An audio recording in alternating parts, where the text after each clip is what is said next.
உங்கள் தந்திவன் தொலைக்காட்சியில் சின்ன திரையின் சிங்க பெண்கள் மாலை 7 முதல் 8 மணி வரை காணத் தவறாதீர்கள். அதிமுகவை மாநாட்டிற்கு அழைக்கிறார் திருமாவளவன். திமுக கூட்டணியில் சலசலப்பா என அரசியல் வட்டாரங்களில் பேசப்படுகிறது. அது மட்டும் இல்லை, இன்னும் 1.5 வருஷத்துல தமிழகத்துல சட்டமன்ற தேர்தல்கள் 2026 தேர்தலுக்கான புதிய கூட்டணி உருவாகிறதா என்ற கேள்வியும் எழுகிறது. இது என்ன மாநாடு என்று பார்க்கும் பொழுது அக்டோபர் 2ஆம் தேதி திருமாவளவன் தலைமையில் மது மற்றும் போதைப் பொருள் ஒழிப்பு மாநாடு நடைபெறும் என்று அறிவிக்கப்பட்டிருக்கிறது. இதில் அதிமுக பங்கேற்க திருமாவளவன் அழைப்பு விடுத்திருக்கிறார். சரி, அந்த வீடியோ கிளிப்பை தற்பொழுது பார்த்து விடுவோம். அதிமுக கூட வந்து பங்கேற்கலாம், அதிமுக கூட வரலாம், எந்த கட்சியும் வரலாம், எல்லா கட்சியும் வரலாம். மது ஒழிப்பில் உடன்பாடு உள்ள அனைவரும் ஒரே மேடையில் நிற்க வேண்டிய தேவை இருக்கிறது. அது மட்டும் இல்ல, மதவாத சாதிய கட்சிகளை தவிர அனைத்து ஜனநாயக கட்சிகளும் கைகோர்த்து நிற்க வேண்டும் என்றும் திருமாவளவன் பேசியிருக்கிறார். இது அரசியல் வட்டாரங்களில் என்ன சொல்லுது அப்படின்னா, பிஜேபி வேண்டாம், பாமக வேண்டாம் என்ற அடிப்படையில் சொல்லப்பட்ட கருத்தாக நாங்கள் பார்க்கிறோம் என்று சொல்கிறார்கள். அதையும் தற்பொழுது பார்த்து விடுவோம்.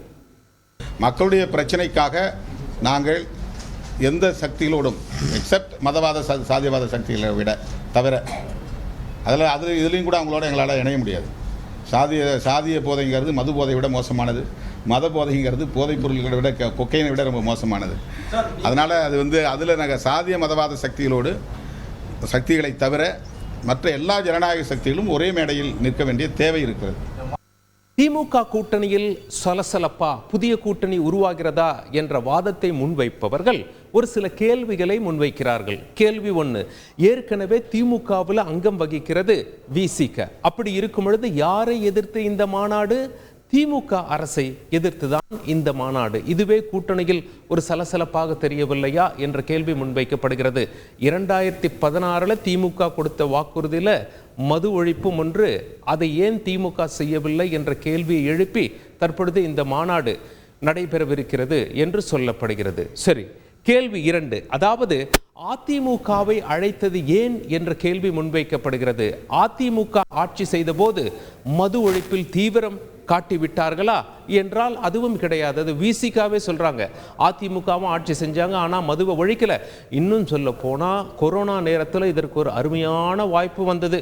டாஸ்மாக் கடைகள் நீண்ட நாள் மூடி இருந்தது, அப்படியே மூடிவிடுவார்கள் என்று பார்த்தால் திறந்து விட்டார்கள். அப்படி இருக்கும் அதிமுகவை ஏன் இப்பொழுது திருமாவளவன் அழைக்கிறார் என்ற கேள்வியும் எழுந்துள்ளது. சரி, கேள்வி 3ல் அதிமுக ஒருவேளை இந்த மாநாட்டு மேடையில் திமுகவை எதிர்த்து பேசும்பொழுது விசிகவுடைய ரியாக்ஷன், அதாவது விடுதலை சிறுத்தைகள் கட்சியினுடைய ரியாக்ஷன் எப்படியாக இருக்கும்?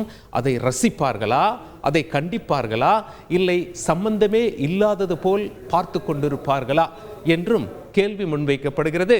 கேள்வி 4, தன் கூட்டணி கட்சி பிரதான எதிர்க்கட்சியான அதிமுகவுடன் கைகோர்த்து நிற்பதை திமுக எப்படி ஜீரணிக்கும்? திமுக எப்படி பார்க்கும்? தன்னோடு தேர்தலை சந்தித்த கட்சி, நின்று வெற்றி வாய்ப்பை தட்டி பறித்த கட்சி, அதாவது எல்லாரும் சேர்ந்து அந்த வெற்றி என்ற இலக்கை அடைந்தார்கள். பிரதான எதிர்க்கட்சியோடு கைகோர்த்து மேடையில் நிற்பதை எவ்வாறு திமுக ஜீரணிக்கும் என்ற கேள்வியும் எழுந்துள்ளது. திரு உதயநிதி ஸ்டாலினிடம் இந்த கேள்வியை முன்வைக்கும் பொழுது அவர் சொன்ன பதில் உங்கள் பார்வைக்கு. சார், விசிக மாநாட்டில் மது ஒழிப்பு மாநாட்டில் அதிமுகவும் பங்கேற்கலாம். மது ஒழிப்பு அது அவங்க இஷ்டம், கூட்டணியில் இருக்காங்க, இருந்தாலும் இல்லை பங்கேற்பது அவங்க இஷ்டம், நீ அவங்ககிட்ட தான் கேட்கணும். கேள்வி 5, அதாவது திமுகவிடம் கேட்ட சீட்டுகள் கிடைக்கவில்லை என்ற ஆதங்கம் விடுதலை சிறுத்தைகள் கட்சியினருக்கு ஏற்கனவே இருப்பது உண்மைதானே?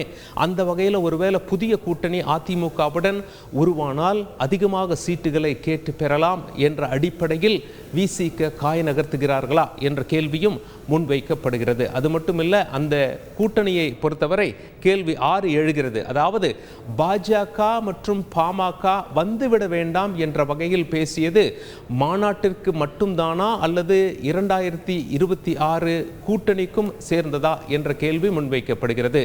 ஏன் அப்படின்னா எங்க பாஜக இருக்காங்களோ அங்க விடுதலை சிறுத்தைகள் இருக்க மாட்டாங்க அப்படின்னு சொல்லி திருமாவளவன் தெளிவாக சொல்லிவிட்டார். எங்க பாமக இருக்காங்களோ அங்க விசிக இருக்க மாட்டாங்க, விசிக இருக்க இடத்துல பாமக இருக்க மாட்டாங்க. இந்த இருவரும் ஒன்றாக அதிமுகவோடு பயணித்தவர்கள். ஆனால் தற்பொழுது பாஜக பிரிந்து சென்று விட்டது, அதிமுகவோட கூட்டணி இல்லை என்ற நிலைதான் இருக்கிறது. அண்ணாமலை இதில் உறுதியாக இருக்கிறார். அவர் வெளிநாடு சென்றிருந்தாலும் அவர்தான் மாநில தலைவர்.